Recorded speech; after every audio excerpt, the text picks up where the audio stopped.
Salam sejahtera untuk kita semuanya.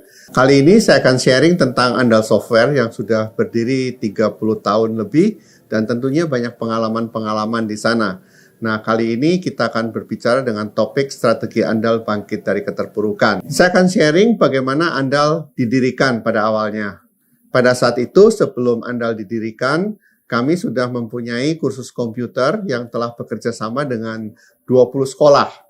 Nah, dari 20 sekolah itu kira-kira ada 12 murid, 12.000 murid. Kerjasama ini dilakukan dengan menyediakan komputer dan guru-guru komputer. Nah, komputer yang dipakai itu bergantian antara satu sekolah dengan sekolah lain. Jadi kita menggunakan konsep time sharing, sehingga biaya investasinya menjadi murah.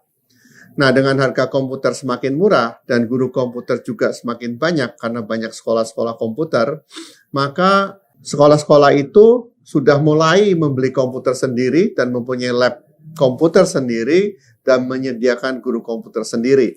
Nah, saya melihat bahwa dengan sekolah itu mempunyai lab komputer sendiri, maka akan terjadi penurunan nantinya. Memang benar pada saat itu waktu kita meningkatkan jumlah sekolah itu sudah mulai susah. Nah, jadi saya melihat kayaknya kita harus mempunyai usaha lain. Dari situlah kita mulai memasarkan software. Jadi tahun 1988 Andal berdiri untuk menerima pesanan pembuatan software. Jadi kita menerima custom software.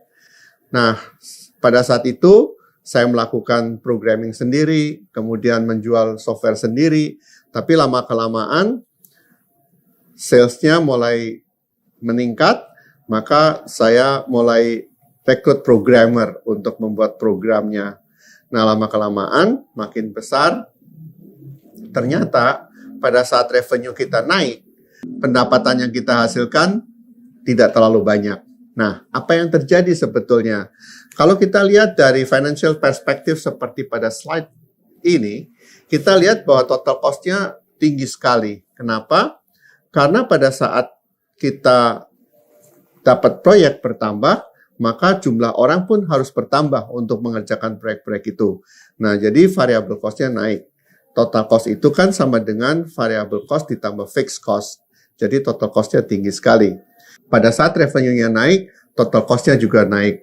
Nah, ini yang menyebabkan bahwa kenaikan revenue, tapi penghasilan kita dari segi profit tidak naik signifikan. Maka kita mencari model bisnis yang tepat. Sebetulnya bisnis software itu seperti apa ya? Nah, setelah saya banyak baca buku pada era sekitar tahun 90-an, saya melihat software-software di Amerika itu cukup berkembang. Nah, yang berkembang itu adalah paket software. Maka saya melihat bahwa, seharusnya kita membuat suatu software paket gitu. Nah, maka pada saat itu kita mulai melihat software paket apa ya yang banyak dipakai. Nah, maka kita putuskan untuk membuat GL. Dan ini adalah produk kita yang pertama, namanya Presisi. Itu diluncurkan tahun 92, kita bekerja sama dengan Alex Media untuk memasarkan produknya. Pada saat itu dipasarkan lewat toko-toko buku Gramedia, dan kita lihat bahwa pasarnya bagus, paket-paket software lain kita buat. Dan kita pasarkan. Akhirnya kita banyak sekali punya produk waktu itu. Ada Saudagar, ada Andal Pos, ada Smart GL, banyak sekali. Ada tax, software tax gitu ya, konsultan PPH namanya, dan banyak sekali produk-produk yang kita hasilkan pada saat itu. Nah, ternyata kalau kita lihat dari perspektif financial, itu seperti ini. Jadi kalau kita lihat total cost-nya itu turun, kecil sekali, ya karena total cost itu kan sama dengan fixed cost ditambah variable cost. Variable cost-nya adalah jumlah harga produknya sendiri, yaitu harga box ditambah disket ditambah fotokopi untuk buku manualnya. Jadi biayanya nggak banyak. Nah, jadi itu yang terjadi. pada saat kita sudah melewati break-even point, maka profitnya akan bagus di situ. Nah, tapi kalau kita lihat dari segi revenue ini pada saat kita menjual paket, itu didapatkan dari menjual produk. Nah, untuk meningkatkan revenue, yang kita lakukan adalah memperluas outlet. Jadi jumlah outlet kita banyakin, sehingga penjualannya makin naik.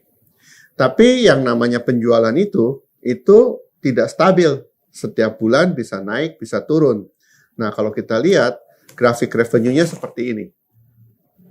Bisa naik, kemudian turun, naik lagi, gitu, turun lagi, gitu. Jadi, pendapatannya tidak stabil. Akhirnya kita melihat, sebetulnya model bisnis seperti apa ya yang baik untuk software, atau bisnis model yang scalable untuk software, gitu. Nah, kemudian saya lihat, bahwa software enterprise itu bisa mempunyai revenue yang stabil. Kalau kita lihat beberapa perusahaan software yang besar itu adalah main di enterprise software. Jadi enterprise software semacam apa yang cocok untuk Anda geluti? Kita punya syarat sebetulnya. Persyaratannya adalah harus punya pangsa pasar yang besar dan customer mau upgrade. Kenapa kita mensyaratkan customer mau upgrade? Karena pada saat kita main mass market tadi, itu ternyata pada saat ada produk baru, versi baru, customer nggak mau upgrade. Katanya dengan ini aja udah cukup, ngapain saya upgrade gitu. Nah, jadi yang saya belajar dari situ adalah harus ada faktor luar yang memaksa customer untuk upgrade. Nah, akhirnya kita memilih payroll software. Kenapa payroll software? Karena saya lihat bahwa setiap perusahaan yang mempunyai karyawan, pada saat itu, karyawan 300 itu sudah susah untuk menghitung pajak dan menghitung gajinya. Jadi kita tetapkan perusahaan dengan jumlah karyawan lebih dari 300 itu perlu software payroll.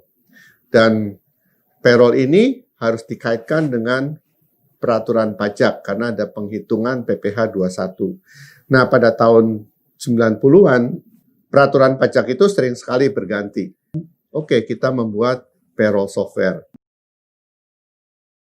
Kita terjebak sebetulnya dalam semi-custom. Kenapa kita terjebak dalam semi-custom pada saat kita membuat payroll software? Karena pada saat pertama kali kita membuat payroll software paket, itu adalah enterprise, kita tidak tahu kebutuhan customer itu seperti apa.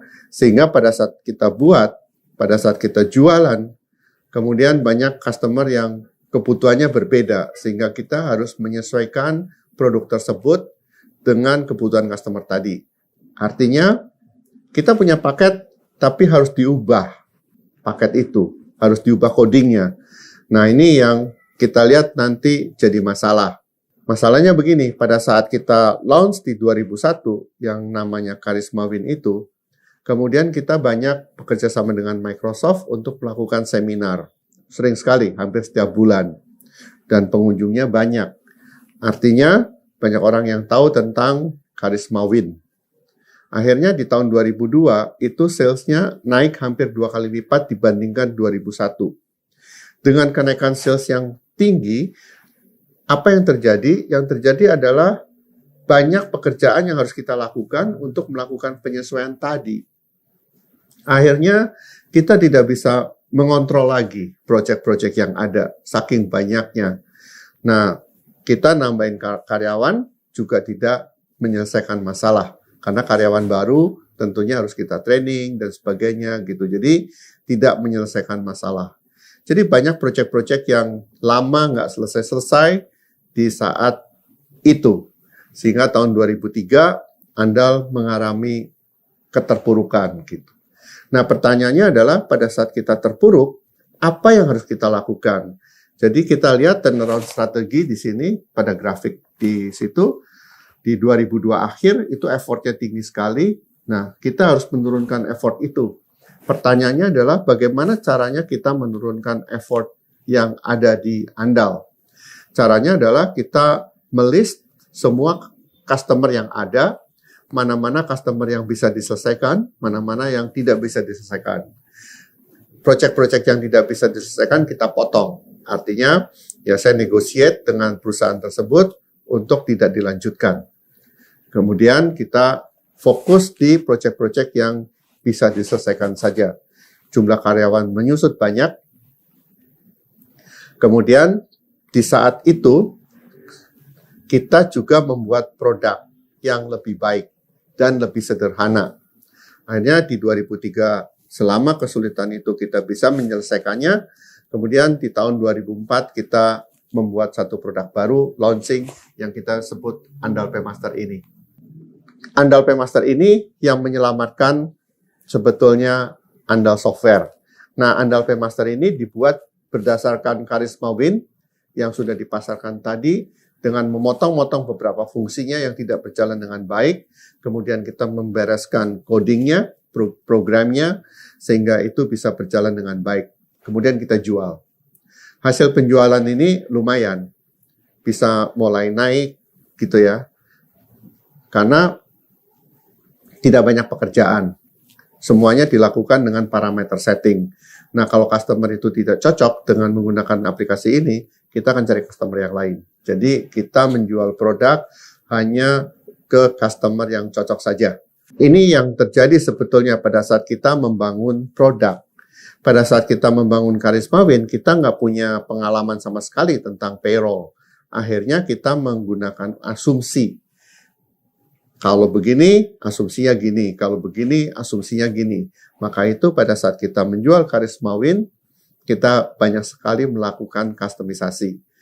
Itu kita sudah punya pengalaman di Karisma Win tadi. Sehingga kita bisa menjual paket, betul-betul paket. Nah, setelah kita berjalan sekitar 3 tahun, di tahun 2007, kita sudah punya pengalaman, kita melihat bahwa harusnya Andal PayMaster kita ubah sistemnya. Nah, maka dengan pengalaman yang ada, kita membuat produk baru dari scratch, dan kita luncurkan di tahun 2008. Kita kasih nama Andal PayMaster 2008, dan itu merupakan generasi kedua. Banyak hal yang kita perbaiki, banyak hal yang tidak bisa dilakukan pada generasi pertama, bisa dilakukan di generasi 2. Nah, sekarang sudah berjalan lebih dari 10 tahun, kita punya pengalaman lebih banyak lagi, maka kita sekarang ini sedang mendesain ulang untuk meluncurkan generasi ketiga. Kita harapkan selesai pada tahun 2021 di semester pertama. Nah, ini yang sedang kita kerjakan sekarang ini. Dengan customer feedback yang cukup banyak. Pada saat awal kita membangun software, kita nggak tahu bisnis prosesnya, pakainya asumsi. Tapi pada saat kita membangun software yang berikut-berikutnya, kita punya customer feedback yang cukup banyak. Jadi customer feedback ini penting banget untuk kita bisa membuat satu produk yang bagus. Nah, pengembangan produk Andal Software, seperti kita lihat di generasi yang ke-0, Karisma Win, seperti ini, kita lihat. Nah, kemudian generasi pertama Andal PayMaster, itu hasil potongan dari Karisma Win. Kemudian generasi kedua, kita buat dari scratch. Sampai sekarang kita masih jual yang generasi kedua ini. Dan makin stabil tentunya. Nah, sambil itu kita lagi membangun Andal PayMaster versi cloud. Namanya nanti kita akan umumkan pada saat kita launching. Terima kasih sharing saya. Mudah-mudahan bisa bermanfaat untuk perusahaan-perusahaan software yang lain.